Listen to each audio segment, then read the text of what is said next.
ധനുമാസത്തെ തിരുവാതിര നാളിൽ ബ്രാഹ്മിൺസ് കളിച്ചുകൊണ്ടിരുന്ന ഒരു പുരാതന കലയാണ് തിരുവാതിര. തിരുവാതിരയെ പറ്റി പറയുകയാണെങ്കിൽ പുരാതന വിഷയത്തിൽ നിരവധി ഐതിഹ്യങ്ങളാണ് ഉള്ളത്. അതിൽ യാഥാർത്ഥ്യമെന്ത്, അതിൽ മിഥ്യ എന്തെന്ന് തിരിച്ചറിയാൻ പാടില്ലാത്ത രീതിയിലാണ് തിരുവാതിരയുടെ ഉത്ഭവം. എങ്കിൽ ഹൈന്ദവ കളികളായാൽ ഏറ്റവും ഭംഗിയാർന്ന അല്ലെങ്കിൽ സൗന്ദര്യമാർന്ന ഒരു കളിയാണ് തിരുവാതിര.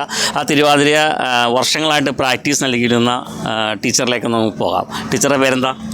എൻ്റെ പേര് രേഖ. ഞാൻ 25 വർഷമായിട്ട് കുട്ടികളെ തിരുവാതിരകളി പ്രാക്ടീസ് ചെയ്യുന്നു. ഞാൻ കൂത്താട്ടുകുളം ഗവൺമെൻറ് യു പി സ്കൂളിലെ അധ്യാപിക കൂടിയാണ്. അവിടുത്തെ കലകൾ ചെയ്തിരുന്നത് ഞാൻ തന്നെയാണ്. തിരുവാതിരകളി, ഡാൻസ്, ഒപ്പന എല്ലാം ചെയ്തിരിക്കുന്നത് ഞാൻ തന്നെയാണ്. അവിടുത്തെ അധ്യാപികയാണ്. അത് കൂടാതെ ചെയ്യുന്നതാണിത്. തിരുവാതിര കളിക്ക് ആദ്യകാലത്ത് പഠിച്ചുകൊണ്ടിരുന്ന തിരുവാതിരയായിരുന്നു. പിന്നീട് സ്കൂളിലെ കലോത്സവം വന്നു ഇപ്പം രണ്ടും തമ്മിൽ ഡിഫറൻ്റ് ആയിട്ട് മാറ്റങ്ങൾ സംഭവിച്ചിട്ടുണ്ട്, വസ്ത്രത്തിലും മറ്റുള്ള കാര്യങ്ങളിലൊക്കെ ഉണ്ട്. ഞാനൊക്കെ കളിച്ചിരുന്ന സമയത്ത് എനിക്കൊരു 3 വർഷക്കാലം സ്റ്റേറ്റിൽ ഫസ്റ്റ് കിട്ടിയ ഒരു ആളാണ് ഞാൻ.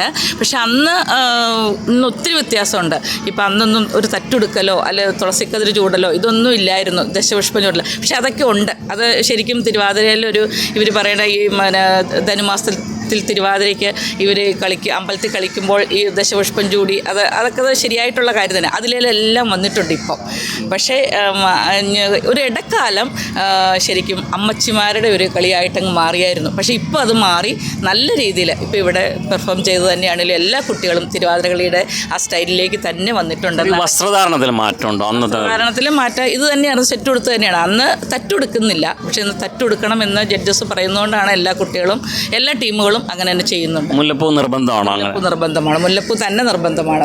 മുല്ലപ്പൂ നിർബന്ധമാണ്. ദശപുഷ്പം ചൂടണം, അത് നിർബന്ധം തന്നെയാണ്. നമ്മളെ ജഡ്ജസായിട്ട് ബന്ധപ്പെട്ട അതായത് തിരുവാതിര കളിയിൽ അവരുടെ എല്ലാം കഴിഞ്ഞിട്ട് കളികളെ കഴിഞ്ഞിട്ട് പറയണ ഒരു കാര്യങ്ങൾ തിരുവാതിര ഇന്ന സംഭവം അതിലൊരു വ്യത്യാസം വരാറുണ്ടോ ആ ഇതിൽ?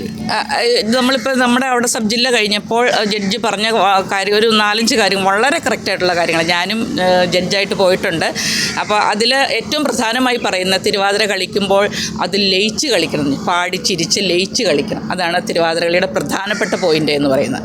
പിന്നീടാണ് അതിൻ്റെ സ്റ്റെപ്പുകളിലേക്ക് ഡാൻസിൻ്റെ സ്റ്റെപ്പ് വരാൻ പാടില്ല. ശരിക്കും ചെരിഞ്ഞും ഒക്കെ അതൊക്കെ നമ്മുടെ സബ് ജില്ലയിൽ അവർ പറയും വളരെ കറക്റ്റാണ്. എനിക്ക് ആ ജഡ്ജസിനോട് വളരെ സ്നേഹം തോന്നി. കാരണം അവർ പറഞ്ഞ കാര്യങ്ങൾ തിരുവാതിരയിലുള്ള കാര്യങ്ങൾ തന്നെ ഞാൻ പഠിച്ചിരുന്ന കാലത്തും പിന്നെ ഞാൻ പഠിപ്പിച്ചിരുന്ന കാലത്തും ഞാൻ പാലിച്ചിരുന്ന നിയമങ്ങൾ തന്നെയാണ് അത് പറഞ്ഞിരുന്നത്. എന്തായാലും ജില്ലാ കലോത്സവം 35ാമത് ജില്ലാ കലോത്സവത്തിൽ UP തലം കഴിഞ്ഞ് ഹൈസ്കൂൾ തിരുവാതിര കളിയാണ് ഇപ്പോൾ പാരിഷ് ഹാളിൽ നടക്കുന്നത്. 13ാം വേദിയിലാണ്. തിരുവാതിര ഏറ്റവും സൗന്ദര്യമാർന്ന കളികളായിരുന്നു. ഇപ്പോൾ മത്സരങ്ങൾ ഏകദേശം തീരാറായി. ക്യാമറ ഗേൾ ശ്രീഭദ്രയ്ക്കൊപ്പം റഷീദ് മലശ്ശേരി, ന്യൂസ് ബ്ലോക്ക്.